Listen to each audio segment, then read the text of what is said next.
Welcome back to this KPMG CNBC Africa special broadcast coming to you live from KPMG's headquarters in Johannesburg this afternoon. We're tackling the subject of prioritizing Africa's megacities, and still with me today are Sue Bannister, partner at City Insights, and Andile Skosana, who's an associate director of infrastructure at KPMG Government Advisory Services, and Debase Scott, who's the head of Infrastructure Africa at KPMG as well. And Andile, we've been through the challenges and the possible solutions to establishing megacities on the continent so that it's more supportive of the pace of urbanization that we're seeing right now. When it comes to optimizing Africa's megacities, where are those missteps being taken right now? Because you've got to focus on improving the practice, operation and functioning of African urban centers as a whole. I would start with the national view, the national view versus the city view. In most policy environments, the national agenda tends to lead, and it's always seen as a contradiction if you pick one or some of the centers to support. But I think the time is now where we need to reckon with that idea a little bit better around African cities, because cities are the generators of wealth and opportunity, and they are leading country GDPs. So I think from a policy perspective, we can lead from that point. Sue, your opinion on where those corrective measures need to be taken? I think just looking within cities themselves, we can do a lot without having to spend huge amounts of money.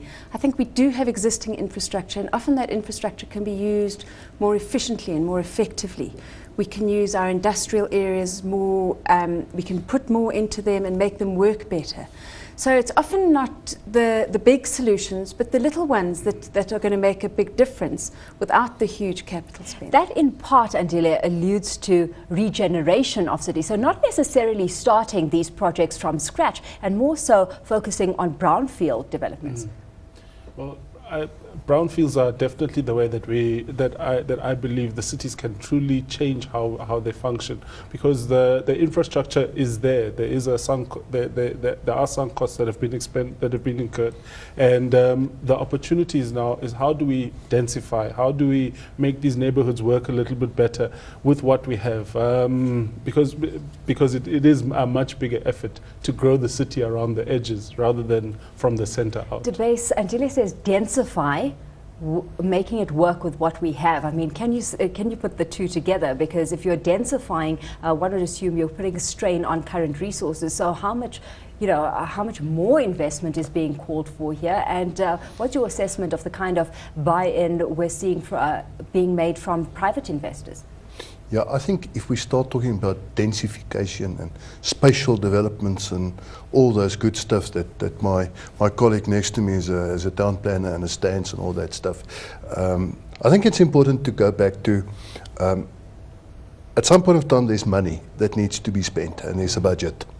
And that budget needs to think not just about the immediate crisis areas that must be attended. Here's a road, or here's a potential e-toll road around Joburg, or here's a potential other school or social infrastructure, which in any event is always the last, the last in the queues. But it must go back to what is the master plan. If you remember in the beginning we were saying that part of the problems or the missing link is most of the cities are not linking their spend back to the master plans. Now, if part of that master plan is to think about spatial development and densification as part which really it should be thinking about, then unless projects are working towards making a contribution towards that, it simply will be neglected, forever. Yeah. It won't get any attention. And perhaps my question was a bit untidy there, but if you're looking at private sector buy-in here, is it easier to get the buy-in when you're looking at brownfield developments as opposed to greenfield? I think it's different types of private sector that you get to buy in.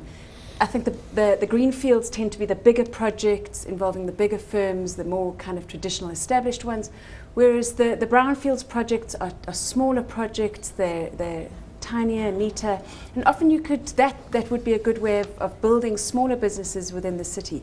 So there are different types of businesses, I think. I came across an article highlighting that in fact now we've got to incorporate things like climate change issues, for example, in developing a more sustainable urban development plan. What exactly are we looking at in that regard, and how much attention is being paid to factors and issues like that? I'm always skeptical about having climate change as another thing we add on. I think the way we were taught as planners was that thinking about the future and how our cities cope with the future and environmental issues is really just about good planning, good solid planning that should be taking those kind of things into cognizance.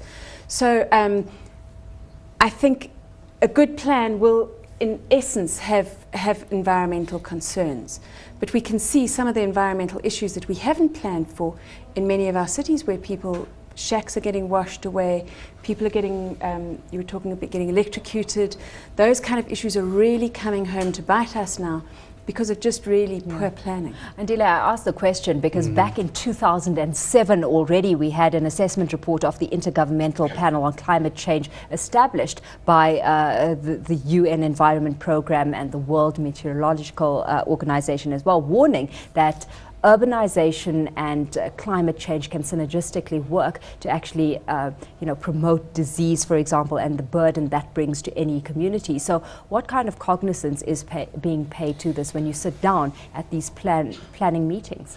If I take the view of, I'm going to take the view of densification. The figures are around, Namibia's got about 3 people per square kilometer. I think South Africa's, or Joburg was around 2,000, with Delhi having up to about 30,000 people per square kilometer. And it's a delicate balancing act where we need to have a bang for buck approach, which is using the money that we can get access to as more efficiently as possible. And I believe if we are densifying our cities, we are able to have a smaller carbon footprint with the same $1 million that you'd be spending in a square kilometer. You can touch more people in an urban area that is higher density than you would in a rural area with the same amount of money. So in that way, you're using your resources much more efficiently and having an impact on climate change issues in many other ways. Let's shift focus a little bit, Debase, with the focus on city-centric orientation. What happens to rural development in this equation? Because surely managing rural environments will better manage disruptive flows into the urban centres, giving city planners and governments more time to put up more supportive infrastructure. In my personal opinion, I think the sad reality is there's not a lot happening. I think what's happening is happening around the cities. It's again, it follows the trends of urbanization. That's where the people, the productivity, everything is, and that's where the investments are taking place. And I think sadly, for now, the rural is just lacking behind, and probably will, in all likelihood, continue to lag behind. Yep. How much of a challenge does that present? Andile, you had a comment on the back of that? Well, personally, I feel that we cannot stop people from coming to cities and leaving rural areas. There's very real reasons, and influx control is a very hard policy to enforce. Therefore, we must actually deal with the fact that people are going to be coming, and we need to be accommodating them in some way. So just let's get your view on that right now, because yes, you can't stop them, but maybe make the flow a little bit more systematic. Yes, I think it's really largely about employment. So unless we create employment in rural areas, and the apartheid government tried that and it didn't work terribly well, we're not going to stop the flow. But I think the focus on cities doesn't mean that we shouldn't have a focus in rural areas to do, although it is more difficult, as Andile said, because you're spreading the money hugely, very thin on the ground. But I think that program must continue. It can't stop with the focus on cities. Well, at this point, we'd like to open up to the floor for questions. So we've got a roving microphone that's doing the rounds. If you do have a question for any one of our guests this afternoon, please raise your hand. Let us know where you're from and who that question is being directed to. Hi there, good afternoon. My name's Skalk Engelbrecht. I work here at KPMG, actually in the forensic department. My question probably to Andile is this. I think the reason we want to encourage investment in South Africa or in Africa and in African cities is to address some of Africa's problems. So poverty, inequality, unemployment. And I think what we've been focusing on here in the investment in cities is the lack or that infrastructure might be inadequate. But I think there might be an additional complexity, and that is that the structure or the layout of cities also promote problems like poverty, inequality, and unemployment. And I'm wondering how, in the way that we invest, I was so interested when you said that in Africa you're an optimist. We can do something different. We can do different things. How can we do different things, and how can business get involved in this investment in not only getting more infrastructure that keeps these segregated private-public kind of cities going, or develop new kind of African cities that's not based on this kind of structure that promotes the same problems that we've been having. Thanks. Andile. Well, in South Africa in particular, we've got cities that are segregated by previous policies. And I believe that the opportunity is in building, maybe let me take it again. Yeah. The opportunity is in a policy bias that is not there yet, where we have to make a decision that we don't want cities to sprawl, and we don't want poor people living at the edge of our cities. And yes, there's discussion about it. Yes, it's in our policies, but we are not yet making that a reality. And when we are doing our regeneration, it is almost piecemeal. It is almost, just fixing a little bit. We're not bold enough to say, let us actually accommodate twice, thrice, 5 times more people in this area, and make that decision and follow it through in policy with budgeting and with implementation. So you've got to be bolder. To what extent is the challenge highlighted by the gentleman, acting as a deterrent to investment when it comes to regeneration of these spaces? I think the deterrent is a lack of confidence in our ability to do it. It is a very complex process, and I think that's something that we're learning. And as African cities, we need to be frank about that. It's a much more complex process than building a neighborhood out on the edge of the city. And we will need to be better planners, better implementers, to be able to do it well. Okay, so that's a part of the solution. Any other questions from the audience? Hi, yes, my name is Olivia Macheta. I'm also from KPMG. Again to Andile. Popular man today. Capacity constraints has been something that you all touched on quite a bit at the start. And my question is, what is government doing, or what should they be doing in order to breach this gap?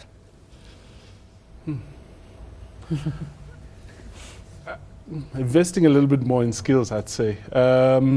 But maybe a softer issue, also accepting that we don't know. And we are venturing into new territory that I think all other cities in the world are facing.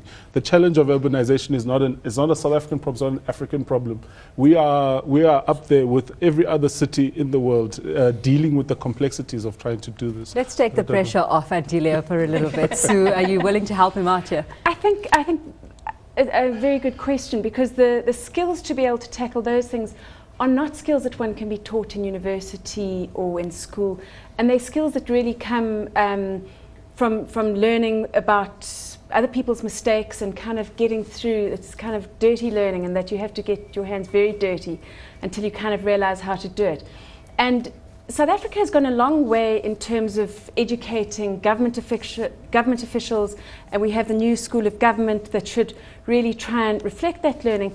But there is a need to get the lessons that already exist within city management and to bring them out and to develop a mechanism so that can be shared with other cities, other countries.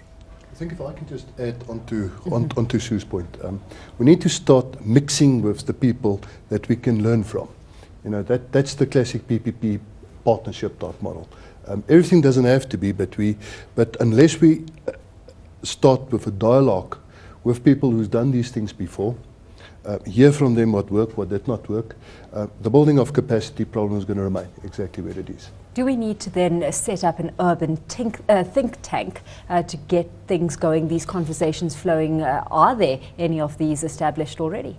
I think there are a number of business leadership associations that are sort of touching some of these dialogues.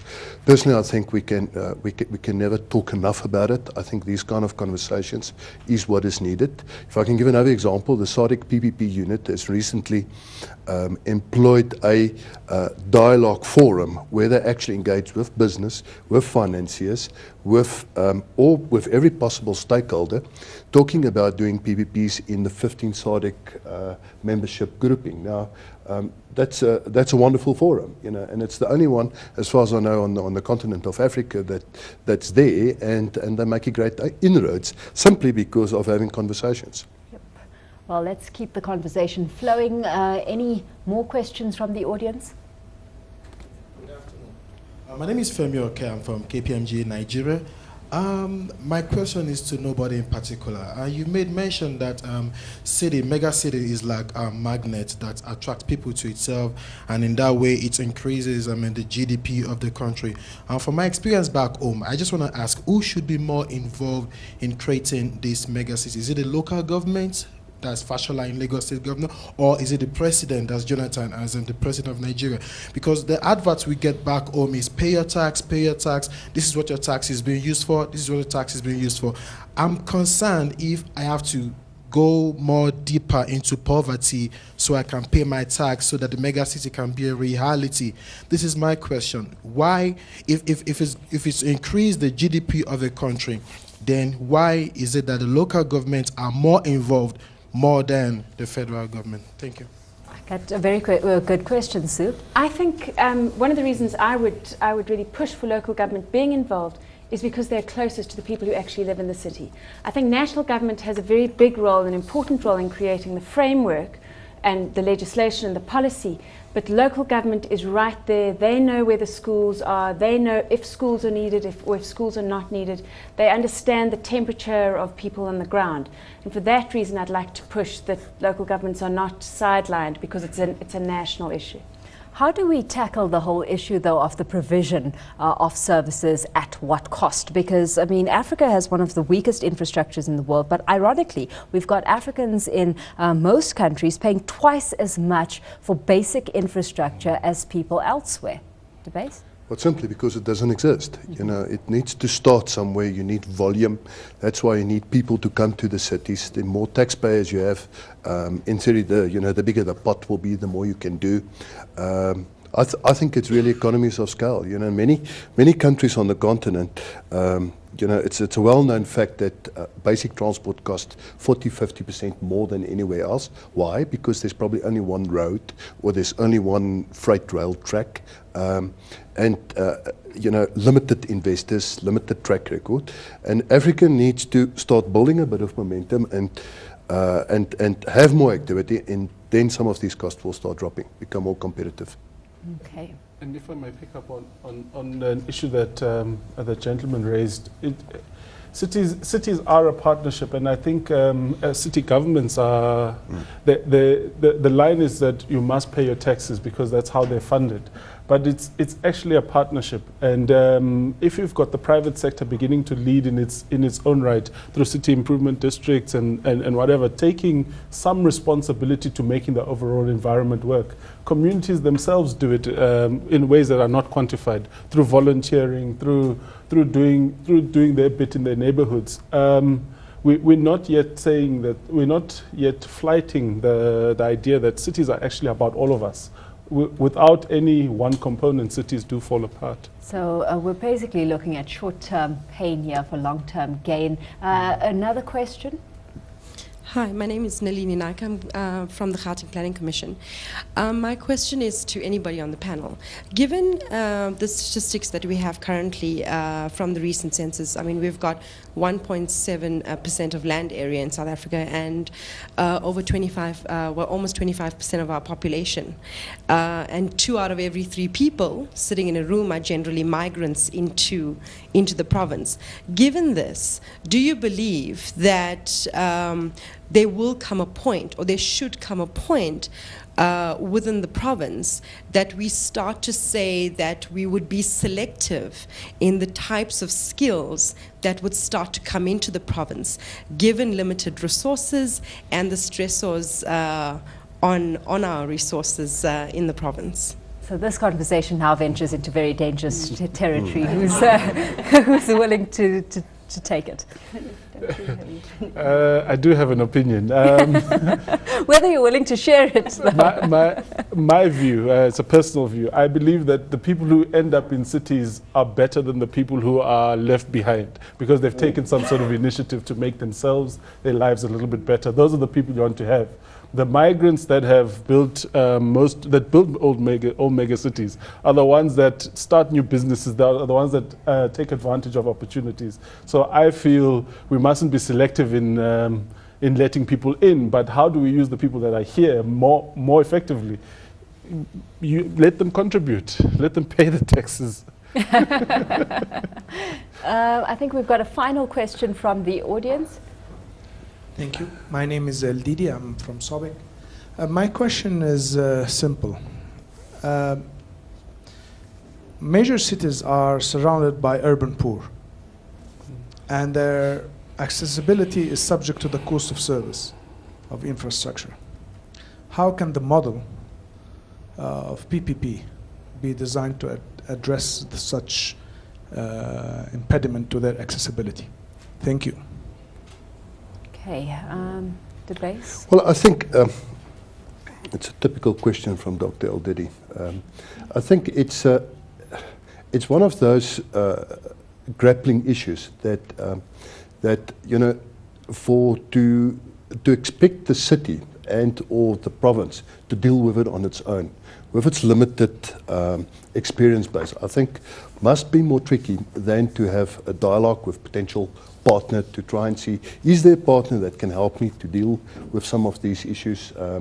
Maybe the answer at the end of the day is multiple levels of answer. But I think the potential benefit of the PPP in that regard lies in the fact of sharing the problem with somebody that should be more appropriate and more experienced than you in trying to deal with the problem. That would be my view as far as how PPP can help you. Mm-hmm. Just taking a look at cooperative relationships. I mean, so a typical example here is African governments' debates opening up doors to Chinese investment in the mining sector, in extractive industry at large. If it comes hand in hand with the commitment to developing infrastructure in a certain area, it seems that governments are more prone to it. What's your view on that approach to funding development? Yeah, my view on that is maybe not the popular view on the continent. I think it's worked on the continent because of a lack of formalized processes to actually get investment monies in. Those were the typical unsolicited bids where the Chinese would come in and they would do a particular deal and improve a degree of infrastructure. Question just begs is how sustainable is that? What contribution does that make to that particular area or country in the long run? I think that begs the question. I think there are a couple countries that's maybe regretting what they may have done. Yeah. What's your outlook, Andile, for the continent? And I know we're talking very broadly here, the continent not an homogeneous entity that we're looking at, but what's your outlook, let's say, over the next 10 years? The continent is very diverse, and I would say that maybe generally, with the different in the different regions, there is a bit of a realization that we must take the bull by the horns, and we must begin solving these problems that have been our problems for so long. And on that, there's a willingness to be practical and be pragmatic. So with that being the case, and the projection for the next 10 years, what needs to be done in the next 5 years? To deal with Africa's cities, I think my priorities would be about saying we need to build up the infrastructure so that the cities are able to cope with the amount of migrants in the cities, and we need to improve cities' ability to manage and recoup the investment from that infrastructure. And give cities more power and more ability to deal with people who they're closest to.